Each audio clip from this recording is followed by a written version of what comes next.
Dan bahkan menurut pengakuannya, dia ini pernah berhubungan seks dengan kepala yang sudah membusuk selama 12 hari. Halo Sobat Broman, kembali lagi di channel Gali Dusel bersama saya Gali Dusel. Dan video kali ini kita akan kupas tuntas kisah-kisah misteri maupun teori konspirasi. Dan tetap pantengin terus, jangan kasih kendor, dan stay tune terus. Oke, let's go.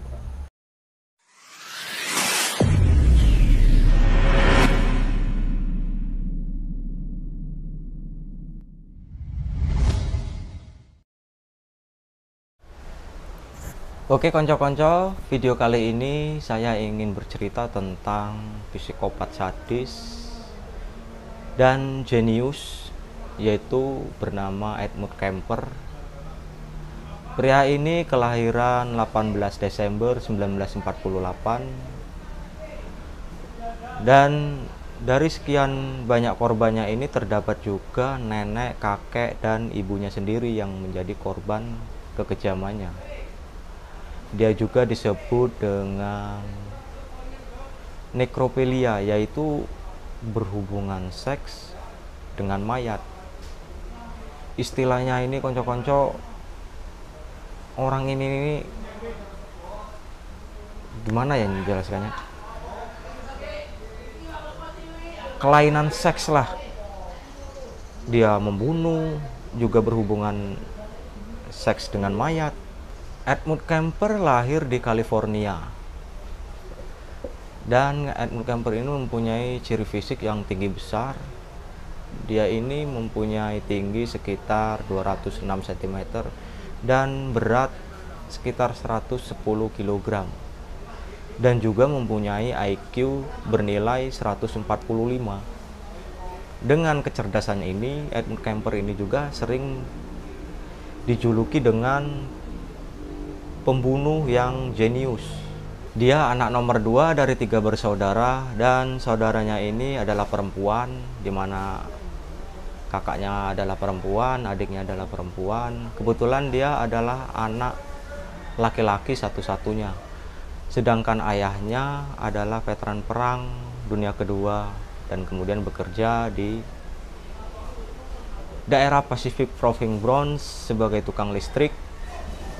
Sewaktu kecil, Edmund Kemper ini sudah menunjukkan perilaku yang aneh dan menyimpang. Dia suka kekerasan dan juga suka menyiksa dan membunuh hewan.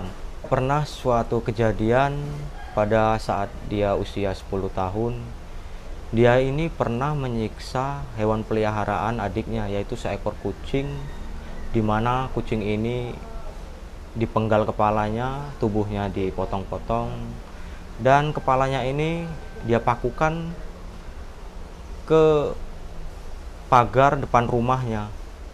Dan seketika itu ibunya itu mengetahui atas tindakan yang dilakukan oleh Edmund Kemper ini, dan ibunya ini sangat marah dengan Edmund Kemper. Lalu dengan santai Edmund Kemper ini menjawab, "Aku sangat menikmati dengan tindakanku yang aku lakukan ini," sehingga membuat ibunya ini merasa bingung dengan sikap anak laki-lakinya ini. Pada usia ke-13, dia ini kembali lagi melakukan hal yang sama. Kan adiknya ini sudah kehilangan kucingnya yang pertama, terus dia memelihara kucing lagi nih, dan kucingnya ini kembali dilakukan hal yang serupa, yaitu dipenggal, tubuhnya dicaca-caca, dan yang kali ini lebih parahnya lagi, mayat kucingnya ini ditaruh di lemari sang adik hingga membusuk.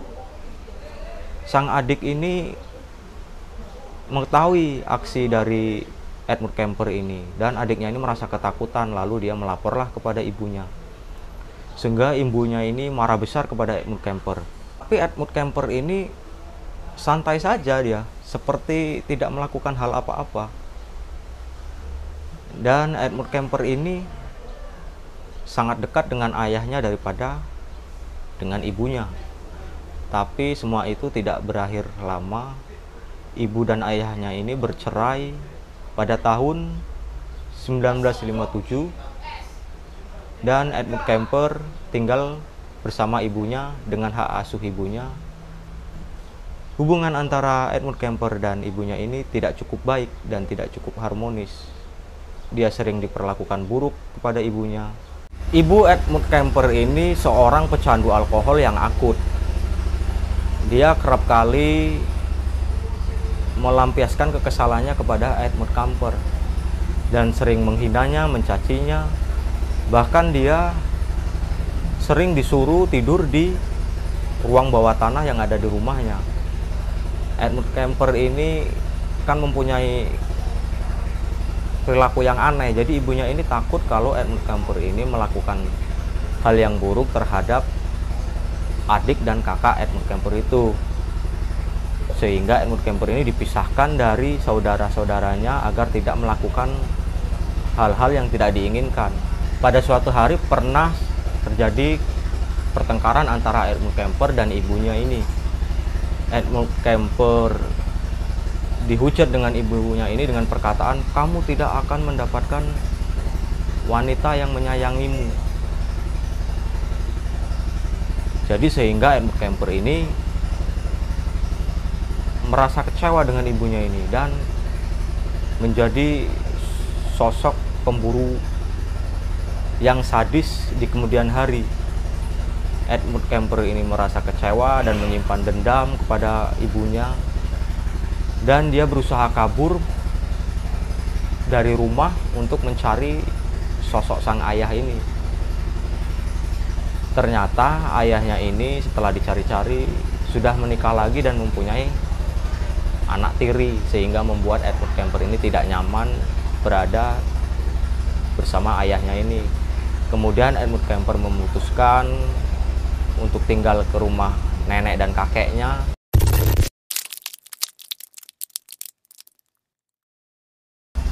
Pada tanggal 27 Agustus 1964, nenek Edmund Kemper ini yang bernama Maude Mathilda Hughey Kemper sedang duduk di dapur. Pada saat itu Edmund dan neneknya ini sedang bertengkar.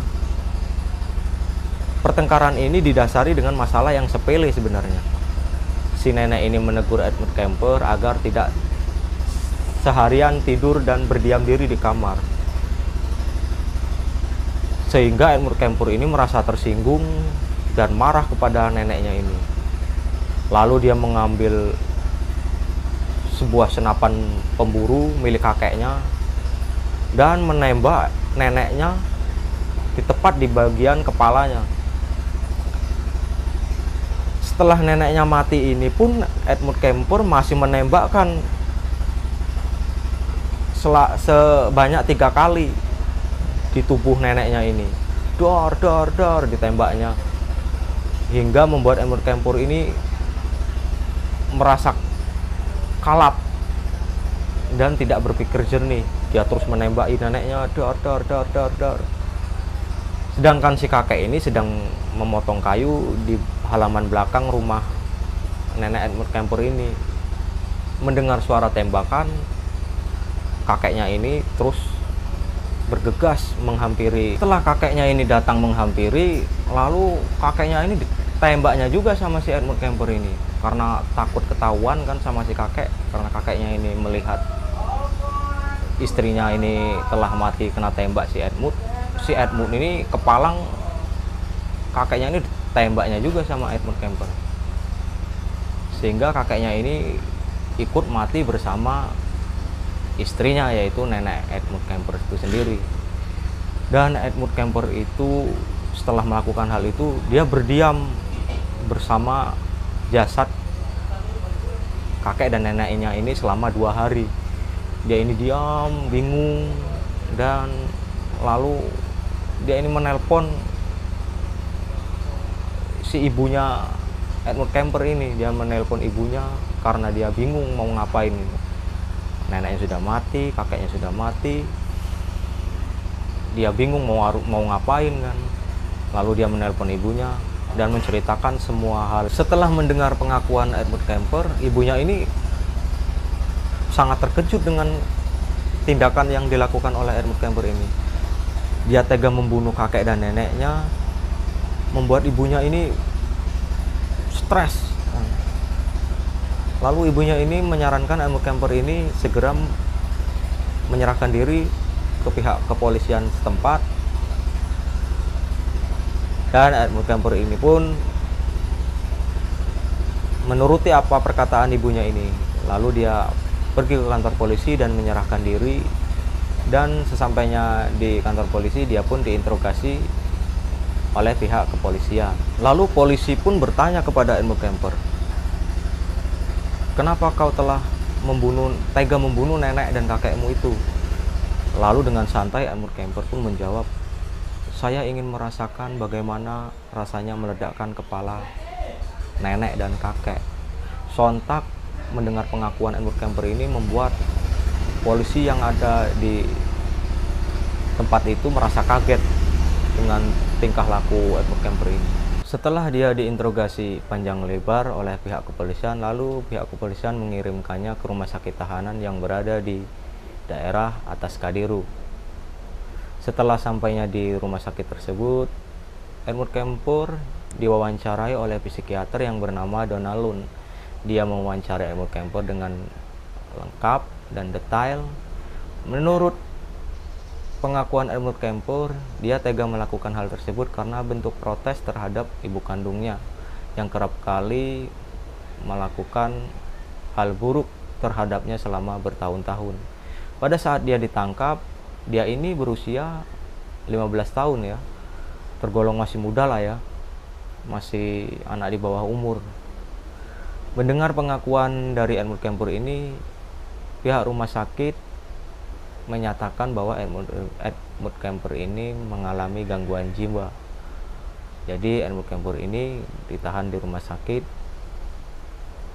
dan diperiksa di rumah sakit tahanan di daerah Atas Kadiru, Amerika.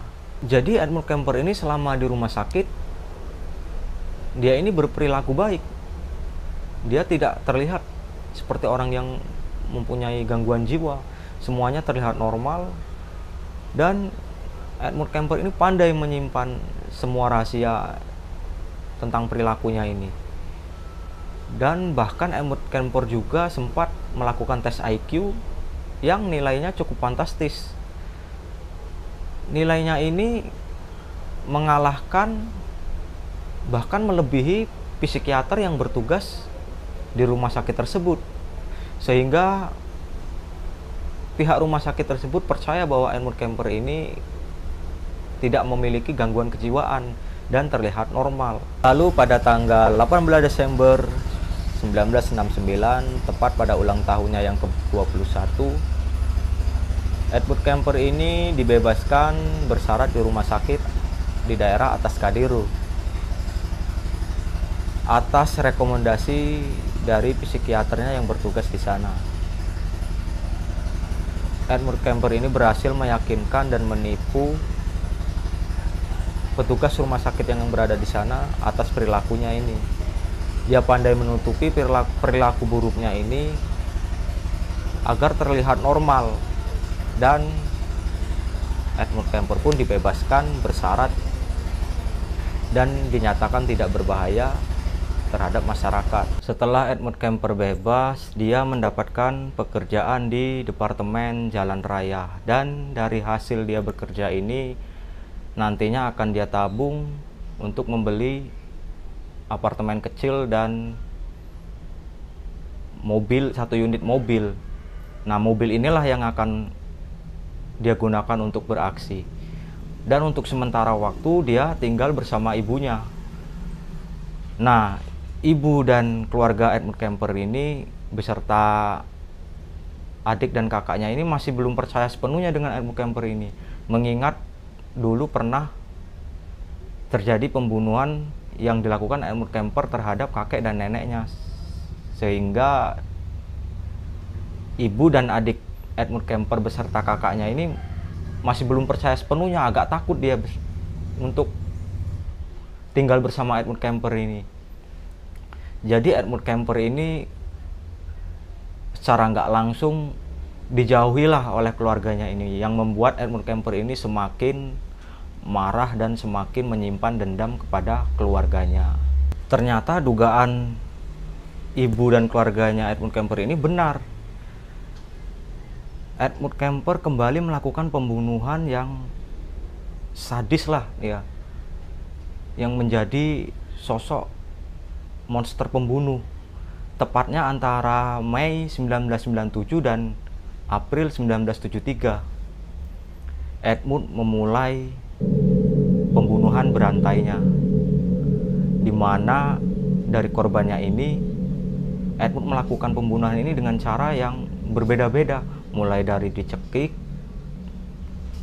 hingga disekap dan ditembak.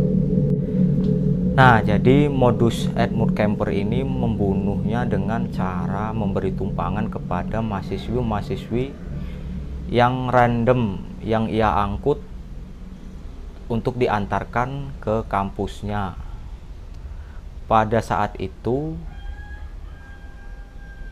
penumpang yang menumpang mobil asing belum berbahaya di Amerika Serikat. Jadi mahasiswi ini yang seringkali dia meminta tumpangan kepada mobil lewat kan. Jadi diberi tumpangan. Nah, si Edmund Kemper ini melakukan pembunuhan ini dengan modus seperti itu.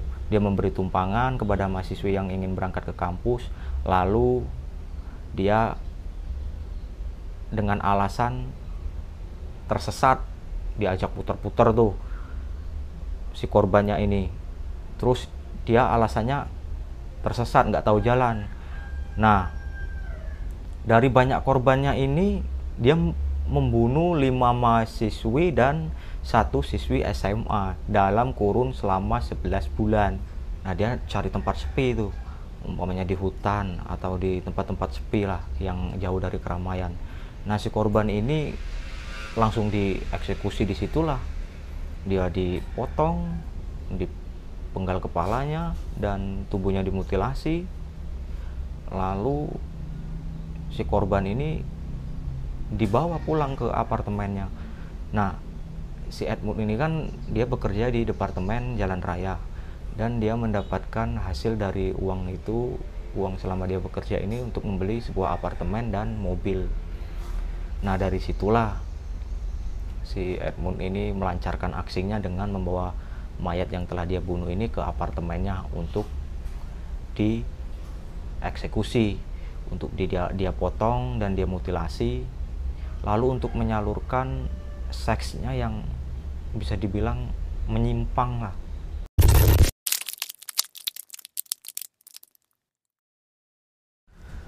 Pada tanggal 7 Mei 1972, Edmund Kemper sedang mengemudi di daerah Berkeley. Dia mencari sasaran dan kemudian dia mendapatkan tumpangan 2 orang gadis yang bernama Mary Ann dan Anita Lukesia. Nah, 2 orang perempuan ini diberi tumpangan untuk diantarkan ke kampusnya. Nah, setelah wanita ini masuk ke dalam mobil, si Edmund ini berputar-putar lah, dia berputar-putar nggak jelas lah pokoknya. Dia dengan alasan tersesat dan nggak tahu jalan, sambil dia naik mobil lihat ada nggak tempat-tempat yang sekiranya jauh dari keramaian. Nah, akhirnya si Edmund ini menemukan tempat yang sepi. Lalu si korbannya ini yang bernama Mary Ann dan Anita Lukesia ini disekaplah di dalam mobil. Anita Lukesia disekap di dalam bagasi, sedangkan si Mary Ann dia diikatlah di sebuah pohon, lalu dia tusuk dan dia penggal kepalanya. Setelah si mayat tadi diperkosa, Edmund memotong bagian tubuhnya ini dimutilasi. Setelah itu tubuhnya ini dikuburkan di daerah Loma Prieta Mountain. Nah, tapi si Edmund ini tidak menguburkan kepalanya ini dia simpan di lemarinya, dan keesokan harinya dia baru membawa kepala 2 orang ini tadi untuk dikuburkan di halaman rumah ibunya.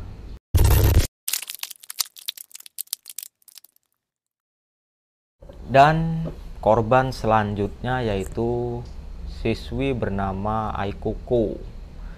seorang siswi Korea berumur 15 tahun. Dia diberi tumpangan kepada Edmund untuk diantarkan di kelas dansa. Nah, si wanita ini mau nih diantarkan sama si Edmund ini kan. Dia percaya-percaya saja, Pak. Kan percaya-percaya saja sama si Edmund. Edmund itu kan orangnya pinter, dia cerdas lah untuk mempengaruhi seseorang ini kan. Jadi korbannya ini percaya pada omongan-omongan si Edmund ini kan. Jadi si korban ini maulah naik ke mobilnya dan dibawalah berputar-putar sambil dia mencari tempat-tempat yang dikiranya aman untuk melakukan aksinya.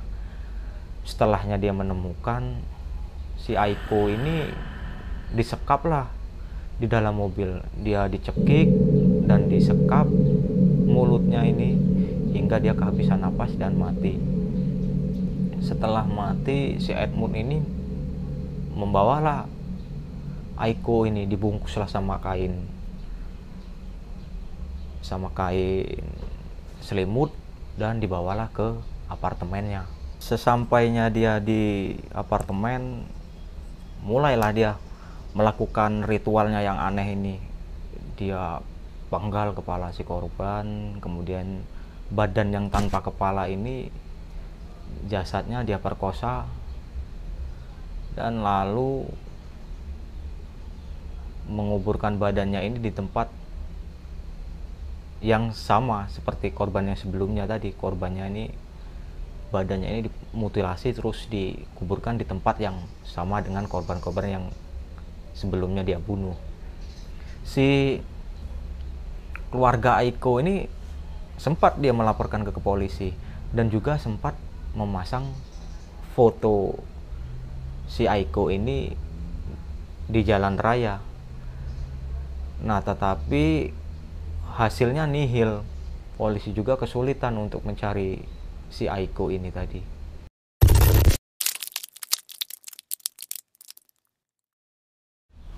Dan pada tanggal 7 Januari 1973, Edmund Kemper ini memutuskan untuk kembali kepada orang tuanya. Dia kembali ke tempat orang tuanya dengan alasan untuk menghemat uang dan menghemat waktu untuk melancarkan aksi-aksinya, aksi yang selanjutnya ini. Dia kembali kepada orang tuanya dan tinggal bersama keluarganya. Lalu dia mencari korban selanjutnya ini, dan korban selanjutnya ini wanita bernama Cindy Scull. Dia diberi tumpangan kepada Edmund Kemper. Edmund Kemper ini meyakinkan bahwa dia akan mengantarkannya ke kampusnya. Lalu si Edmund ini membawa Cindy Scull ke hutan, di mana dia membawa si Cindy Scull ini ke tempat yang sepi dan dieksekusilah si Cindy Scull ini.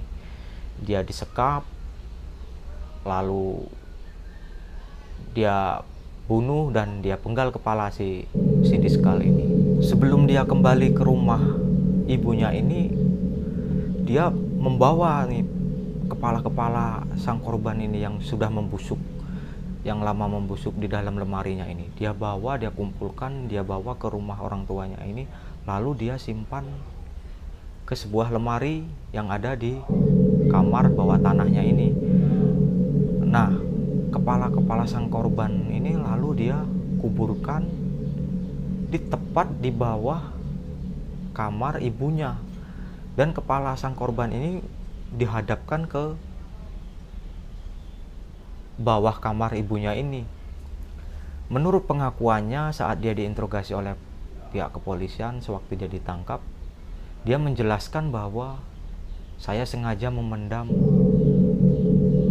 menguburkan kepala korban itu agar korban itu dapat melihat ibu saya. Jadi Edmund Kemper ini memang orangnya memang sadis, memang aneh orangnya ini. Dia kepala sang korbannya dia kumpulkan, padahal kepala korbannya ini membusuk sudah lama kan. Dia simpan di dalam lemari sewaktu di apartemennya ini. Memang serem si Edmund ini orangnya. Dia kumpulkan, lalu dia kuburkan, dan di kuburan kepalanya ini tepat di bawah kamar ibunya. Nggak kebayang memang si Edmund ini orangnya serem. Bahkan menurut pengakuannya, dia ini pernah berhubungan seks dengan kepala yang sudah membusuk selama 12 hari. Kepalanya ini sudah membusuk, bayangkanlah cuy, 12 hari loh. 12 hari ini mungkin rupanya udah nggak keruan-keruan lagi kan. Bisa jadi sudah banyak belatungnya. Dia gunakan untuk melampiaskan seksnya yang menyimpang. Dia berhubungan seks dengan mayat melalui mulut mayat, kepala mayat ini.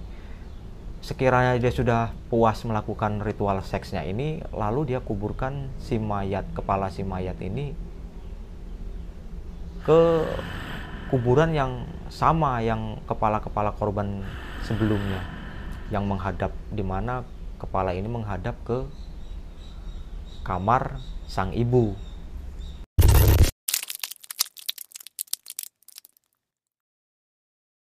Dan pada tanggal 5 Februari 1973, dia ini sedang bertengkar hebat dengan ibunya ini kan. Pokoknya Edmund Kemper ini selalu dianaktirikan lah sama si ibu ini, sehingga Edmund Kemper ini melampiaskan kekesalannya kepada sang korban-korban yang dia temui. Nah, pada saat itu si Edmund ini keluar dari rumah dan mencari korban selanjutnya untuk melampiaskan kekesalannya kepada ibunya. Dia mencari korbannya, dia putar-putar kan dengan modus yang sama. Nah, setelah itu dia menemukan dua orang gadis yang bernama Rosalind Thorpe dan Alison Liu. Nah, kedua wanita ini pada awalnya ragu kepada Edmund yang memberi tumpangan kan secara nggak kenal, tiba-tiba dia memberi tumpangan kepada dua wanita ini. Pada awalnya Rosalind dan Alison Liu ini tidak percaya dengan Edmund, ragu kan, dia agak-agak takut. Tetapi Edmund ini kan orangnya cerdas, dia pinter berbicara kan untuk meyakinkan semua orang nih kan. Jadi si korbannya ini percaya dengan omongan si Edmund ini. Akhirnya si korban ini masuklah ke mobil si Edmund, dan dengan cara yang sama si Edmund juga membawa dia keliling-keliling dengan alasan tersesat, lalu dia membawanya ke tempat yang jauh dari keramaian. Nah, disitulah korban dibunuh. Tapi kali ini Edmund ini membunuhnya dengan cara yang berbeda. Dimana si korban ini kan disekap di mobil, lalu dia ajak berbicara kan, diajak basa-basi lah istilahnya kan, diajak ngobrol-ngobrol dulu, lalu menunggu korbannya lengah dan ditembaknya lah kedua korban ini. Setelah kedua korban ini mati, dia nggak langsung dibawa ke rumahnya, dia melakukan mutilasi di tempat itu. Dia potong-potong, sesudah itu mayatnya dimasukkan ke karung kan, dimasukkan di sebuah karung, lalu dia masukkan ke bagasi mobilnya. Nah, si Edmund ini sempat mampir ke bar untuk minum whisky. Dia ini sempat mampir ke bar dengan membawa mayat yang sudah dimutilasi ini. Dia sangat santai, orangnya santai, kita nggak tahu bahwa dia ini, orang-orang sekelilingnya ini nggak tahu bahwa dia ini aslinya pembunuh berdarah dingin. Setelah minum whisky, lalu Edmund Kemper ini pulang ke rumahnya membawa mayat yang sudah dimutilasi tadi, dimana kepalanya dia simpan di lemari dan tubuh yang sudah dimutilasi tadi dibawa ke sebuah tempat dan dibuang ke jurang. Lalu si Edmund ini melakukan ritual seksnya dengan cara yang sama. Dia melakukan seks dengan kepala tanpa badan tadi selama 1 minggu. Jadi Edmund Kemper ini melakukan ritual seksnya selama 1 minggu dengan kepala mayat yang hampir membusuk. Menurut kesaksiannya, sewaktu dia ditangkap polisi dan polisi itu bertanya kenapa korbannya ini banyak kepalanya dipotong. Lalu si Edmund Kemper ini berkata bahwa kepala adalah tempat segalanya. Maka dari itu Edmund Kemper ini memenggal kepala dan melakukan hubungan seks dengan kepala tersebut.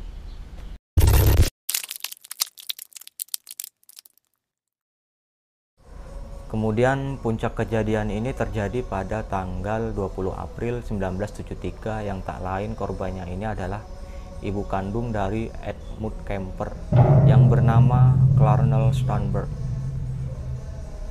Ibunya ini dihabisi nyawanya sewaktu ibunya sedang tidur. Jadi kejadiannya pada saat itu ibu Edmund Kemper ini berkata dengan perkataan yang tidak membuat Edmund Kemper ini nyaman ya. Perkataannya ini membuat Edmund Kemper ini kesal dan marah kepada ibunya sendiri. Dan suatu ketika ibunya ini baru pulang menghadiri sebuah pesta. Lalu ibunya ini duduk di sofa sambil membaca buku dan Edmund Kemper ini datang mau masuk ke kamarnya nih. Lalu ibunya ini berkata dengan perkataan seperti ini, "Saya kira kamu akan menjadi orang yang tidak berguna, duduk melamun dan menghabiskan waktu-waktumu seperti orang yang tidak berguna." Perkataan inilah yang membuat si Edmund Kemper ini amarahnya menjadi tidak terbendung lagi kepada ibunya. Dia menunggu ibunya tidur lalu menghabisi nyawa si ibunya. Jadi konco-konco, saat ibu Edmund Kemper sedang tidur terlelap, Edmund Kemper ini datang nih ke kamar tidur ibunya ini sambil membawa golok. Lalu si ibunya ini mulutnya disekap dan digoroklah leher si ibunya ini hingga putus. Dan kemudian Edmund Kemper ini membawa jasad ibunya ini diseret masuk ke kamar si Edmund Kemper ini, dan si jasadnya ini ditaruhkanlah ke dalam lemari Edmund Kemper yang sudah disediakan. Dan menurut kesaksiannya kepada polisi, Edmund Kemper ini sempat meneriaki kepala sang ibu yang sudah terputus tadi sambil mencaci makinya. Dia berteriak-teriak sambil mencaci maki kepala ibunya dan sambil menyayat-nyayat kepala ibunya sambil dia ini ngoceh-ngoceh lah, pokoknya ini ngoceh-ngoceh sama kepala ibunya ini. Dia berkata, "Ini sangat pantas untukmu. Sudah sekian lama aku memendam perasaanku bertahun-tahun atas celotehan dan caci makimu kepadaku." Dari situlah membuat Edmund Kemper ini menjadi pemburu yang sadis hingga kejam melakukan pembunuhan kepada ibu kandungnya sendiri. Jadi setelah puas melakukan aksinya, si Edmund Kemper ini pergi meninggalkan tempat kejadian. Dia pergi menuju Colorado, dan selama beberapa hari si Edmund ini sempat nih dia mendengarkan radio sambil membaca koran kan. Dia mendengarkan radio berita, tetapi tidak ada berita yang memberitakan tentang kasus pembunuhan.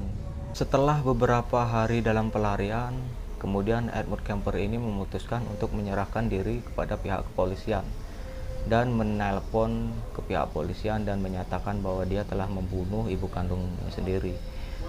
Pada awalnya pihak kepolisian tidak percaya kepada perkataan dari Edmund Kemper ini. Lalu Edmund Kemper pun menelpon lagi dan meminta agar dia berbicara dengan polisi yang dia kenal secara pribadi. Setelah mendengar pengakuan dari Edmund Kemper, akhirnya Edmund Kemper pun ditangkap oleh pihak kepolisian. Dan sewaktu dia ditanya oleh pihak kepolisian apa motivasinya yang membuat dia menyerahkan diri kepada pihak kepolisian, dan Edmund Kemper pun berkata bahwa tujuannya sudah selesai dan dia sudah tidak tahan lagi menjalani kehidupannya. Kemudian Edmund Kemper pun ditangkap dan ditahan oleh pihak kepolisian. Kemudian Edmund Kemper diperiksa oleh 3 psikiater yang ditunjuk oleh pengadilan untuk mengumpulkan semua data-data pribadinya yang lalu, dan psikiater ini menyatakan bahwa Edmund Kemper ini waras dan tidak mengalami gangguan kejiwaan. Lalu Edmund Kemper ini dinyatakan bersalah dalam segala hal dan dijatuhkan hukuman mati. Namun Mahkamah Agung Amerika Serikat ini menangguhkan hukuman mati yang dijatuhi kepada Kemper. Jadi Edmund Kemper ini pada tanggal 8 November 1973 dinyatakan hukuman mati, namun pihak dari Mahkamah Agung Amerika Serikat menangguhkan hukuman mati itu untuk Edmund Kemper. Terus Edmund Kemper ini kemudian dia menjalani masa tahanan selama 40 tahun. Semasa di tahanan, Edmund Kemper ini menjadi perilaku yang baik dan cukup membantu pihak kepolisian untuk mempelajari tentang kasus-kasus pembunuhan berantai. Pada tahun 2015, Edmund Kemper ini menderita sakit stroke yang mana membuat dirinya mengalami kecacatan. Dan pada saat itu usianya 70 tahun. Dan telah mendapatkan haknya untuk persidangan pembebasan bersyarat. Namun Edmund Kemper ini menyatakan dia lebih senang menjalani hidupnya di penjara. Oke broman, itulah tadi kisah pembunuhan berdarah yang terjadi di Amerika Serikat. Dari kejadian itu kita dapat memetik pelajaran untuk kita, apalagi sebagai orang tua. Kita patut mendidik anaknya dengan baik dan memberinya perhatian dan waktu yang cukup lah untuk mengawasi anak-anak kita ini. Perilaku anak menjadi pribadi yang lebih baik lagi agar tidak terjadi hal-hal yang seperti yang dialami oleh Edmund Kemper ini. Oke sobat, sekian video dari saya. Kalau Anda suka, jangan lupa subscribe, like, dan share ke media sosial kalian agar channel ini semakin berkembang lagi. Dan sekian video dari saya, sampai jumpa ke video selanjutnya. Bye bye.